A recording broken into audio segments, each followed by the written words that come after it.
तो फिल्म की कहानी शुरू होती है करम से, जो कि पार्ट 1 में रामलीला में अभिनय किया करता था, यानी एक्टिंग किया करता था। मगर अभी वह माता के जगराते गाता है, वह उसमें डांस करता है।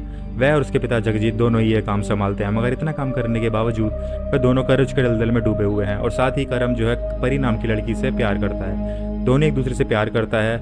और एक दिन इस प्यार के बारे में परी के पिता को मालूम चल जाता है, जिनका नाम जयपाल होता है। लेकिन परी ने अपने पिता से करम और अपनी शादी के बारे में बात कर ली होती है। इसलिए परी जो है करम के पास कॉल करती है और उसे बताती है कि कल सुबह तुम्हारे घर मेरे पिता शादी की बात करने के लिए आएंगे, जो कि बहुत ही जल्दीबाजी में हुआ था। और इसके लिए करम तो अभी बिल्कुल भी रेडी नहीं था। तो परी के पिता जयपाल के घर पर आते हैं, जहाँ पे कि वो परी और करम की शादी की बात करने के लिए आए थे। मगर यहाँ आने के बाद उन्हें मालूम चलता है कि करम और उसके पिता जगजीत कर्ज के दलदल में डूबे हुए हैं। और इन्हें भी मालूम चलता है कि ये लोग बहुत ही ज़्यादा गरीब हैं। इसलिए जयपाल जो है उनके सामने एक शर्त रखता है कि जब तक करम के पास बैंक बैलेंस के रूप में 25 लाख और अपना घर और एक पक्की नौकरी नहीं ढूंढ पाता, तब तक वह परी शादी नहीं कर सकता। और ये शर्त के लिए करम हामी भर देता है। लेकिन प्रॉब्लम ये थी, आखिर ये 6 महीने में इतने 25 लाख रुपए वो कैसे जोड़ता है। तो करम का दोस्त इस्माइली और उसके पिता जगजीत उसे सोना भाई के डांसिंग बार में लड़की बनकर कमाने की तरकीब आजमाने की सुझाव देते हैं, क्योंकि करम जो है ठुमके लगाने बहुत ही ज़्यादा एक्सपर्ट था। और करम के पास और कोई चारा नहीं था, इसलिए वह सोनम भाई के डांसिंग बार में पहुंच जाते हैं। वहाँ का माहौल कुछ ऐसा था कि लोग खुलेआम पैसा लुटा रहे थे। और यही माहौल देख करके इस्माइली और करम यहाँ पर आए थे। और करम यहाँ पर पूजा के गेटअप में आया हुआ था। थोड़ी देर बाद यहाँ सोना भाई आ जाते हैं, जो कि पूजा से मिलते हैं। और पूजा से मिलते ही सोना भाई उस पर फ्लैट हो जाते हैं। लेकिन वो ये देखना चाहते थे कि आखिर पूजा को कुछ आता है या नहीं। इसीलिए यहाँ पर पूजा जो है बहुत ही सॉलिड परफॉर्मेंस देती है, जहाँ पर कि सारे आदमी को उसने अपनी तरफ आकर्षित कर लिया था। और यहाँ पर सोना भाई के सामने पूजा हिट हो चुकी थी और उन्होंने उसे काम पर रख लिया था।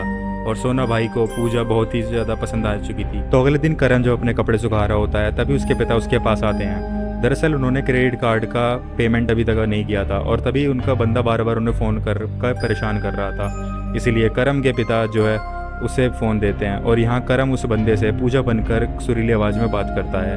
और बातों ही बातों में पूजा ने उस बंदे को पटा भी लिया था और इसीलिए वो बंदा ही क्रेडिट कार्ड का लोन जो है वो पे करता है। और अगले सीन में हम देखते हैं परेश रावल यानी कि अब्बू सलीम, जिसके पास इस्माइली आता है। दरअसल इस्माइली जो है वो अब्बू सलीम की बेटी से सकीना से प्यार करता है। और यहीं पर हम अब्बू सलीम के सौतेले बेटे सोकिया को भी देख पाते हैं। और यहाँ पर अब्बू सलीम इस्माइली से कहते हैं कि वो तो शादी के लिए बिल्कुल रेडी हैं, लेकिन उनकी एक शर्त है कि उन्हें सबसे पहले अपने बड़े बेटे शाहरुख की शादी करनी है, जो कि 6 महीने से डिप्रेशन में है। उसे एक लड़की ने छोड़ के चली गई, तब से ही वह डिप्रेशन से बाहर नहीं निकल पाया है। तो इस्माइली के ऊपर शाहरुख की जिम्मेदारी भी है, उसे डिप्रेशन से बाहर निकालना है और उसके लिए एक लड़की भी ढूंढनी है। और साथ ही में बताया जाता है कि अब्बू सलीम की एक कोई बेटी भी है जिसका नाम जुमानी है। और जुमानी का पति और कोई और नहीं बल्कि सोना भाई है और इनका तलाक होने वाला है। तो आगे हम देखते हैं कि इस्माइली जो है करम के पास आता है और उसे सारी की सिचुएशन समझाता है और कहता है कि शाहरुख को किसी भी हालत में डिप्रेशन से बाहर लाना है और ये काम बस पूजा ही कर सकती है, जिसके लिए करम तो बिल्कुल भी राजी नहीं था। मगर इस्माइली और उसके पिता जगदीश के कहने पर यह सब कुछ मानना पड़ता है। इसके कारण करम एक बार फिर पूजा का धारण गेटअप करता है और अगले दिन पूजा अब्बू सलीम के घर पहुंच जाती है साइकेट्रिस्ट बनकर, जहां अब्बू सलीम को पूजा तो बहुत ही पसंद आती है। और इस तरीके से पसंद आने लगी थी कि पूजा ने शाहरुख का इलाज कर दिया तो वो उसे ही अपनी बहू बनाएंगे। तो यहाँ पर पूजा शाहरुख का इलाज करना शुरू कर देती है। बहुत दिनों तक वह उसके सामने सामने लटके झटके मारती है, लेकिन शाहरुख को कोई फ़र्क नहीं पड़ता। लेकिन एक दिन शाहरुख को पूजा के चंगुल में फंस नहीं पड़ता है और यहाँ पर शाहरुख जो है पूजा के प्यार में पूरे तरीके से पागल हो चुका था। वो उसे पसंद आ गई थी और उन्हें घर में एक और लड़का था जिसे पूजा बहुत ज़्यादा पसंद थी। और वो लड़का अब्बू सलीम का सौतेला बेटा शौकीन को भी पूजा बहुत ज़्यादा पसंद आई थी। लेकिन अब्बू सलीम ने पूजा को अपने बेटे शाहरुख के लिए सिलेक्ट किया है। इसके बाद अब्बू सलीम इस्माइली से बात करते हैं, उससे कहते हैं कि पूजा को मैं अपने घर की बहू के रूप में देखना चाहता हूँ, क्योंकि मेरे बेटे शाहरुख को वो बहुत पसंद आई है। शाहरुख को ठीक करने में यहाँ पे करम को 10 लाख रुपए मिले थे। यहीं पर अब्बू सलीम के अब्बू भी होते हैं। वो इस्माइली से कहते हैं अगर तुम ये शादी करवा देते हो तो मैं तुम्हें 50 लाख रुपए दूंगा। ये सुनने के बाद इस्माइली तुरंत ही करम के पास दौड़ा जाता है और उसे ये सारी बात बताता है। करम फिर से ये सब कुछ करने से मना कर देता है, क्योंकि उसे पूजा बनना बिल्कुल भी पसंद नहीं था, लेकिन उसे अपनी शादी भी करनी थी। इसलिए वह प्लान बनाते हैं कि जैसे ही उसकी शादी करेगा, पैसा मिलते ही वह अगले ही सुबह वहाँ से भाग जाएगा। और उन्होंने ये सारे बातें परी को भी नहीं बताई थी। जिसके बाद करम मान जाता है फिर से पूजा बनने के लिए, और अब पूजा और शाहरुख की शादी का दिन भी आ जाता है। पूजा तैयार हो रही होती है और उसके दिमाग में बहुत सारे टेंशन की सता रही होती है, और सबसे बड़ी टेंशन यही थी कि अगर शाहरुख से शादी करने के बाद शौहरत के दिन शाहरुख उसके साथ कुछ उल्टी सीधी हरकत करने की कोशिश करेगा तो वह क्या करेगा। जिसके बाद फाइनली उन दोनों की शादी भी हो जाती है। शादी के बीच में यहाँ पर करम के पास परी का कॉल आता है, जो कि फ़ोन उसके पिता उठाते हैं और उसको पिता परी को यहाँ कुछ नहीं बताते। अब रात को सुहागरात का टाइम था, जहाँ पूजा शाहरुख के लिए दूध लेके जाती है और जानबूझकर उसे घेर देती है और कहती है कि ये बहुत बड़ा अपशकुन है, अब और हमें कुछ भी नहीं करना चाहिए। जिसके बाद शाहरुख उससे कहता है कि मैं नींद की गोली खा चुका हूँ, इसलिए हमारे बीच ऐसा कुछ नहीं होगा वाला। यह सुनने के बाद पूजा के सांस में सांस आती है। अगली सुबह पूजा यहाँ से भागने वाली थी, लेकिन सुबह होते ही हम देखते हैं कि अब्बू सलीम के अब्बू इस दुनिया से गुजर चुके हैं। इसलिए अब्बू यहाँ पर पैसों की बात तो नहीं कर सकते थे, इसलिए कुछ दिनों के लिए फिर से यहाँ पर पूजा को उनके घर पर रहना था। अब यहाँ पर इस्माइली के शादी भी अटक जाती है, क्योंकि घर में किसी के गुजर जाने के बाद 6 महीने तक वह कोई भी शुभ काम नहीं करते हैं। तो यहाँ पर पूजा जो है वह अब्बू सलीम के घर पर परेशान तो थी ही, साथ ही साथ में सोना भाई भी उसे परेशान करे जा रहे थे, क्योंकि वह डांस बार में नहीं गा रही थी और वह भी उसे पसंद करते थे।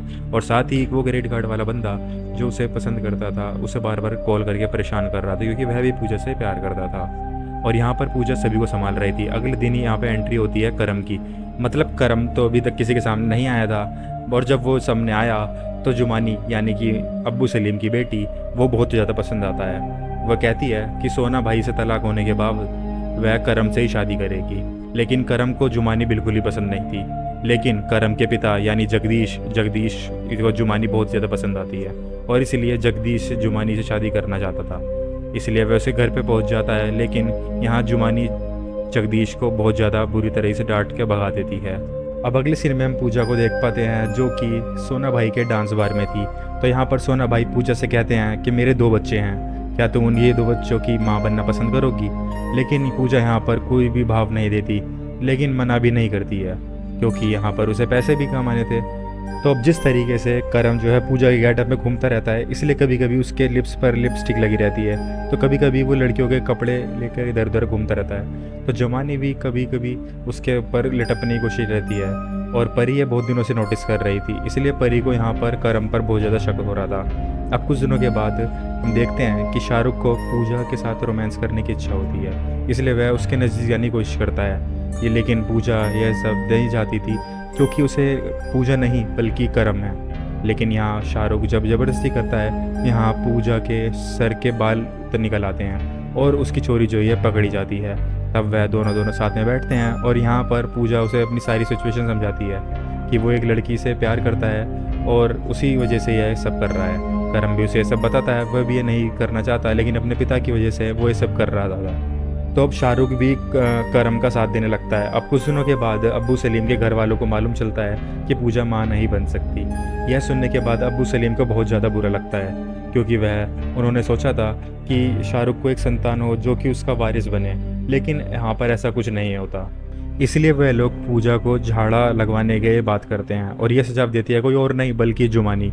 वह उन्हें जगह जगह पर ले जाती है और पूजा को झाड़ फूक का काम करवाती है। आखिर में वो शाहरुख को और पूजा को एक नदी के पास लेके जाती है और 3 डुबकी लगाने को कहती है। लेकिन यहाँ पर जैसे ही वह दोनों डुबकी लगाते हैं, तो तीसरी डुबकी में शाहरुख को बाहर आता है, लेकिन पूजा वहाँ पर नहीं आती। तो सभी को ऐसा लगता है कि पूजा अब नहीं गुजर चुकी है। और अगले दिन यहाँ पर शोक सभा होती है, जहाँ पर पूजा का भाई करम आता है, और वह सभी को बुरी तरीके से मार रहा था, क्योंकि उसे ऐसा लग रहा था कि एक बच्चे की खातिर उसकी बहन को मार दिया गया है। वह यहाँ पे सभी पर बहुत ज़्यादा चिल्ला रहा था और गुस्सा कर रहा था। लेकिन तभी यहाँ करम के पास से इस्माइली आता है, और इस्माइली उससे कहता है कि तेरी और जुमानी की नकली अफेयर के बारे में परी को मालूम चल गया है और वह शादी कर रही है। और यह बात एकदम सच थी।